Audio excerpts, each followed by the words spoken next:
So thank you so much. మాకు terrific response వచ్చింది. యునానిమస్గా we had blockbuster reports from all kinds of screens. So hero గారు actually కారేకూడలో ఉన్నారు. So he's wished all the love and everything to the media and to the audience as well. 2 daysలో ఆయన ఇక్కడికి రాగానే will celebrate our success with them. ఏదైతే అనుకున్నామో ప్రతి ఎపిసోడ్ ఇది పేలుతుంది, దీనికి యునానిమస్ రిపోర్టు యునానిమస్గా రెస్పాన్స్ వస్తుంది అనుకున్నాం. ప్రతిదీ అలాగే ట్రాన్స్లేట్ అయింది. ఈరోజు ఎవ్రీబడి ఈజ్ ఎంజాయింగ్. ఒక స్టాండింగ్ ఓవేషన్ ఉంది. We're very happy. ఇకపోతే మనకి మన ఫ్రెండ్ వర్డ్ ఆఫ్ మౌత్ వచ్చినప్పుడు we're push to or we're drawn to theatres. మనం థియేటర్స్కి వెళ్తాము. అలాంటి ఒక మీకు వర్డిక్ట్ ఎక్కడి నుంచి వస్తుంది అంటే ఒక బుక్ మై షోలోనో, ఎందుకంటే ఆడియన్స్ ఓట్ చేసేది బుక్ మై షోలో కానీ, IMDbలో కానీ, పేటిఎంలో కానీ, ఇలాంటి ఒక క్రెడిబిలిటీ ఉన్న సైట్స్లో you will reflect yourself. మీలాంటి ఫ్రెండ్స్, మీలాంటి ప్రేక్షకులు ఓటేసేది అక్కడ. అలాంటివి మీకు సూచికలు అన్నమాట ఈ సినిమాకి ఎందుకు వెళ్ళాలి అనేది. ఇకపోతే మిగతా విశ్లేషణ పేరుతో విషయం చిమ్మే ఏవైతే కొన్ని సైట్లు ఉంటాయో అసలు వాటిని పట్టించుకునే అవసరం కూడా లేదు. మీరు చూడాల్సింది, మిమ్మల్ని రప్పించడానికి కారణాలు ఈ సైట్లు ఉంటాయి. ఈ బుక్ మై షో కానీ, లేకపోతే IMDb కానీ. That is what it is reflecting the genuine content rating అనమాట. And thank you so much for the response what we're getting today. We're much grateful to the audience. Good evening అందరికీ. నేను పర్సనల్గా అంటే talk follow అవుతున్నప్పటి నుంచి రాత్రి ఒక show పడింది. I think me friends UK నుంచి మాకు ఫస్ట్, అంటే ఇంత మునుపు యూఎస్లో పడేది, ఇప్పుడు యూకేలో ఫస్ట్ టైం ప్రీమియర్ అన్నిటికంటే ముందు పడింది. సో అక్కడ నుంచి మేము టాక్ ఫాలో అవుతూ వచ్చాం. So like the director and our writer said మాకు యునానిమస్ రిపోర్ట్స్ వస్తున్నాయి బిగినింగ్ నుంచి. సో పొద్దున్న నేను పర్సనల్గా థియేటర్కి వెళ్ళి మా ఫ్రెండ్స్ అండ్ ఫ్యామిలీతో చూశాను అండ్ వేరే థియేటర్స్ కూడా వెళ్ళాను. So I think people are enjoying it. And first time అంటే రవితేజ గారు ఆయన కంఫర్ట్ జోన్, అంటే మామూలుగా ఎప్పుడు ఎనర్జెటిక్గా సరదాగా అంటే వెరీ కొలోక్యల్గా సరదాగా ఎక్కువ ఎనర్జెటిక్ తోటి ఉంటారు మామూలుగా ఆయన చేసే క్యారెక్టర్స్లో. That is what we expect from him. So ఆయన ఇంత మునుపు అంటే నాకు మా వాళ్ళు కానీ ఆడియన్స్ కానీ చెప్పింది ఏంటంటే విక్రమార్కుడులో రాథోడ్ క్యారెక్టర్ ఎలాగైతే ఎంజాయ్ చేశారో ఆ ఇంటెన్సిటీ, సో సేమ్ అంటే చాలా సంవత్సరాల తర్వాత మళ్ళీ ఆ వైబ్ వచ్చింది, చాలా బాగుందని చెప్తున్నారు. So he stepped out of his comfort zone and ఒక డిఫరెంట్ కైండ్ ఆఫ్ ఎంటర్టైన్మెంట్ ఇచ్చారు దీంట్లో. సో అది బాగా ఎంజాయ్ చేస్తున్నారు. అండ్ ద వే ఫస్ట్ హాఫ్లో అంటే కొంచెం ఇప్పుడు సినిమా రిలీజ్ అయింది కాబట్టి కొంచెం డీటెయిల్గా మాట్లాడుకోవచ్చు. సో ఫస్ట్ హాఫ్లో ఎలాగైతే ఆ క్యారెక్టర్ ఏంటి, అసలు వీళ్ళ కథ ఏంటి అని ఒక కపుల్ ఆఫ్ క్యారెక్టర్స్ కొంత చెప్పడం, ఆ స్క్రీన్ ప్లే అలాగ ఓపెన్ అవ్వడం బాగా ఎంజాయ్ చేస్తున్నారు జనాలు. అండ్ అంటే ఇప్పుడు ఈ బిట్లుగా చెప్తే నేను కూడా ఫస్ట్ హాఫ్ అయిపోగానే పెడతారు కదా, ఫస్ట్ హాఫ్ టూ మచ్ ఉంది, సెకండ్ హాఫ్ ఇంకా బాగుంది, అలా కాకుండా. సో అండ్ సెకండ్ హాఫ్లో అంటే ఇదేంటి ఎక్కువ అంటే మా మదర్ కూడా నిన్న పొద్దున దాని గురించి మాట్లాడుకుంటున్నప్పుడు బాగా యాక్షన్ సినిమా లాగా ఉంది అన్నారు. సరే నువ్వు రా వచ్చి చూడు అన్న. So she was also very happy. ఎలాగైతే సెకండ్ హాఫ్లో అసలు కథ ఏంటి, మెయిన్ అసలు ఏం జరిగింది అని తెలుసుకుంటూ, ప్లస్ ఓహో ఇదనమాట యాక్షన్ బ్లాక్లు లేదా ఈ కథ అని main characters, main story open అయిన తర్వాత ఎలాగైతే ఎమోషనల్ ట్విస్ట్ తీసుకుంటుందో సినిమా, అది ఎవరో ఎక్స్పెక్ట్ చేయలేదు. మేము రిలీజ్ ముందు కూడా చెప్పాము, అంటే మామూలుగా యాక్షన్ కమర్షియల్ ఫిల్మ్స్లో యాక్షన్తో ఎండ్ అవుతుంది, కానీ దీంట్లో మరి అది ఎలాగా ఈ సన్నటి కుర్రాడు అలా రాశాడు అనేది ఎవరికీ తెలీదు. సో వెరీ ఇంట్రెస్టింగ్గా ఓపెన్ అవుతుంది. అండ్ ఓపెన్ అయిన తర్వాత ఎలాగైతే ఎమోషనల్ పాయింట్స్లోకి వెళ్ళిందో I think people are enjoying it truly. We been following. And నేను కూడా మామూలుగా నా ఇన్స్టా కానీ నా ట్విట్టర్లో I personally message a lot of people. So నాకు చాలా పాజిటివ్గా వస్తుంది. అండ్ పీపుల్ మీడియా ఫ్యాక్టరీలో I think their hit streak is continuing and we're all very happy. So Ravi అన్నయ్య, I been talking to him. ఆయన కారైకూడలో ఉన్నారు. I think is coming on the 12th or something. So ఆయన వచ్చిన తర్వాత మళ్ళీ బయట చూసిన సక్సెస్ని ఇంకా ఎక్కువ కనిపించేటట్టు ఇంకా ఎక్కువ సెలబ్రేషన్స్ మేము డెఫినెట్గా చేసుకుంటాం. So thank you so much for all your support. Love you.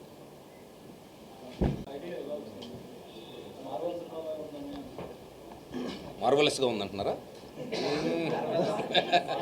It's like a marvel, it like a wow. అంటే కమ్స్ ఫ్రమ్ ద స్టోరీ. ఆయన ఇన్ని ఆయుధాలు తీసుకెళ్ళిపోతాడు కాబట్టి ఆయన ఇంటినే ఒక ఆయుధం చేసుకుంటే ఎలా ఉంటుంది, ఎక్కడెక్కడ ఉండొచ్చు ఆయుధాలు, ఇల్లు ఒక ఆయుధం, మాత ఒక ఆయుధం, అలా స్టోరీ నుంచి వచ్చిన ఐడియానే స్పెసిఫిక్గా చేసిన ఐడియా గన్స్తో పాటు డైలాగ్స్ కూడా చాలా బాగా పేర్లు అదే సేమ్ కథించే బ్యాకప్పే ఆ డైలాగ్ కూడా కారణం. పబ్జి గేమ్ కంటే సినిమాలో ఎక్కువ గేమ్లు ఉన్నాయని కొంతమంది ఇంకా వెళ్ళడానికి ఫిక్స్ అయ్యారు, అంటే బ్యాచ్ సెటప్. అంటే పబ్జీ బేసిక్గా ఏంటంటే తెలియకుండానే మనలో రెలవెంట్ థింగ్ అయిపోయింది.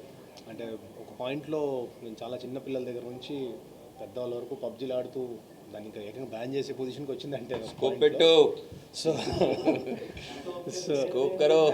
స్కోప్ కరో back side. Why can't be use it అని అనిపించి వాడుకున్నాం అంతే దాన్ని. I think kids are enjoying it very much.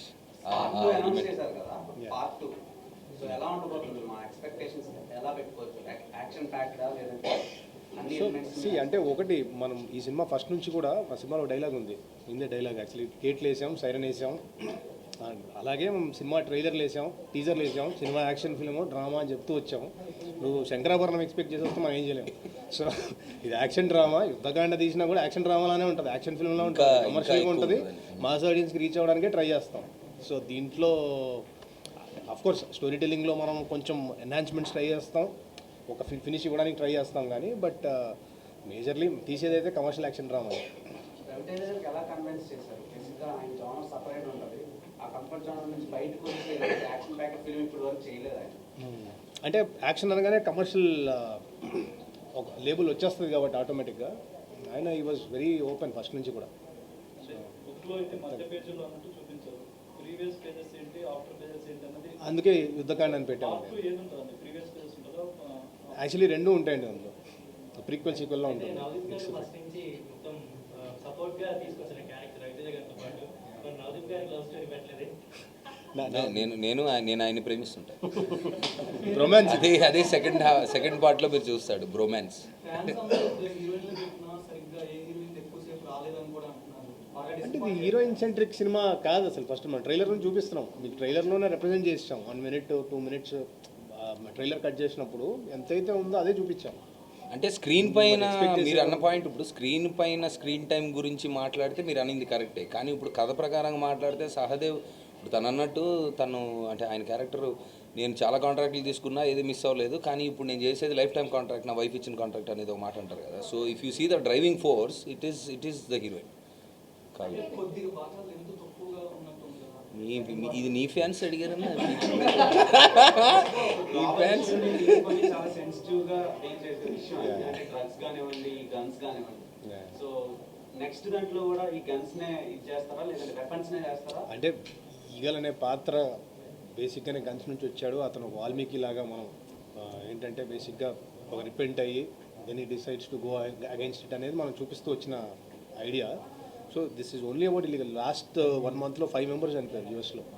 Members మొన్న కూడా మన ఇండియన్ స్టూడెంట్స్ మీద అటాక్ సో జరుగుతుంది. It is happening, it happen. And India వరల్డ్లో 6th rank or 7th rankలోనే ఉంది. We are not far away, almost near. So relevant ఇష్యూవే. Maybe the future we can get it. 75,000 arms ఏదో seize చేశారు 1 yearలో ఇండియాలో, illegal arms. Part 2లో ఎవరైనా కొత్త వాళ్ళని ఆర్టిస్ట్ని ఎక్స్పెక్ట్ చేయొచ్చా? నవదీప్ గారు సపోర్టింగ్ రోల్స్ కానీ ఏమన్నా హీరోయిన్? సో అది కంప్లీట్లీ అసలు టూ ఎర్లీ టు కమెంట్. చూసారా సినిమా? అంటే తక్కువ ఎక్కువతో సంబంధం ఉన్న ఇంపాక్ట్ ఏంటి అనేది పాయింట్. సో అంటే గన్స్ తోటి లవ్ చేయొచ్చు, ఇట్లా యాపిల్స్ గురించి కానీ ఇలా చాలా పాయింట్స్ చూపించారు కదా. యా, ఇంకా వైల్డ్గా తయారవుతారేమో లవ్ చేసి. ఏం చేసినట్టు వైల్డ్గా అంతా. ఒకటి అనుకొని తీస్తాం, ఒకటి చూస్తారని అనుకుంటాం, ఏదైతే చూడదు అనుకుంటే అదే చూస్తారు. ఇప్పుడు ఈ పబ్జీ బాయ్స్ అంతా బయటికి వెళ్ళి గన్లు పట్టుకొని యాపిల్స్కి వస్తారని మీ ఫీలింగ్. ఓకే చూద్దాం, అలా జరిగితే పార్ట్ 2లో అలా చేసిన వాళ్ళని ఏం చేద్దాం అనేది మళ్ళీ మనం మాట్లాడుకుందాం. ప్రతి ఒక్కళ్ళు కేజీఎఫ్ టైప్ లో ఎలివేషన్స్ ఉన్నాయి అని చెప్పేసి పొద్దు నుంచి సో దాని మీద మళ్ళీ ప్రశాంత్ ని కనిపించారు మాకు. తమ్ముడు వచ్చాడు ఇండస్ట్రీ. అసలు ఒక్కొక్క డైలాగ్ ఏంటంటే మాకే అసలు లేదు లేదు సింపుల్. అంటే తీసుకున్న పాయింట్కి ఆయన సినిమాలకి అసలు మాకు సంబంధం లేదు, మనం తీసుకున్న సోల్ వేరు. But when something has had, ఆయన ఒక మార్క్ సెట్ చేశారు కాబట్టి ఆటోమేటిక్గా somebody is putting it to its okay. విధ్వంసంలో కూడా అంటే తన పాపకి బదులుగా వీళ్ళ పాపని ఇవ్వాలి అని ఆ పాయింట్ తీసుకున్నాను.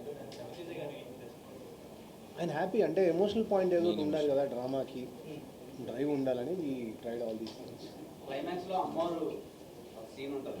చెప్పేకి నువ్వు అన్నీ సో దానికి చాలా ఆడియన్స్ రెస్పాన్స్ హెవీగా ఉంది. టూ మచ్ ఉంది అది the highest goose bumps moment అంటే అదే. అసలు ఆ బ్యాక్గ్రౌండ్ స్కోర్ కానీ అది కానీ నేను అంటే I know the story, I saw the visual, కానీ బ్యాక్గ్రౌండ్తో ఫుల్ థియేటర్లో జనాలతో నేను చూడలేదు కదా.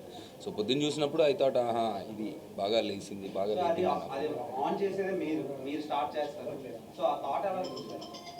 సో అదే ఇందాక చెప్పినట్టు అంటే ఆయన ఇంటిని ఆయుధం చేసుకుందాము, ఇంతమంది వస్తే ఎలా ఆపాలి, 10 yearsగా అక్కడ ఉంటున్నాడు అంటే ఆయన 4C చేసినట్టే 10 yearsలో జరుగుతుంది ఇలాంటిది ఒకటి అని. సో 4C చేసుకున్నప్పుడు ఎట్లా బిల్డ్ చేశారు అని మీరు యాక్చువల్లీ డీటెయిల్గా చూస్తే నవదీప్ గారు యాక్చువల్లీ ముందు సీన్స్లో కూడా అది రిపేర్ చేస్తూ ఉంటారు. శ్రీనివాస్ వచ్చినప్పుడు శ్రీనివాస్ హౌస్లా గారు వచ్చినప్పుడు అండ్ ఫస్ట్లో అజయ్ ఘోష్ గారు ఇంటికి వచ్చినప్పుడు ఆ కార్ది ఫిక్స్ చేస్తూ ఉంటారు. సో ఎక్కడ సబ్ కాన్షియస్గా బిల్డ్ చేస్తూనే వచ్చాం, అది తర్వాత పే ఆఫ్ చేసుకున్నాం. పార్ట్ 2 ఏమైనా క్లైమాక్స్ దీని గురించి ఎక్స్పెక్ట్ చేయొచ్చా? లవ్ స్టోరీస్ ఏమైనా పార్ట్ 2 వెళ్తే మొత్తం హై మూమెంట్స్తోనే వెళ్తాం, ఇంకా కమర్షియల్ ఎక్స్ట్రావెంజానే వెళ్తాం. ఇంకా అంతకంటే బెటర్ ఎక్స్పెక్ట్ చేయొచ్చు. 100%. Thank you.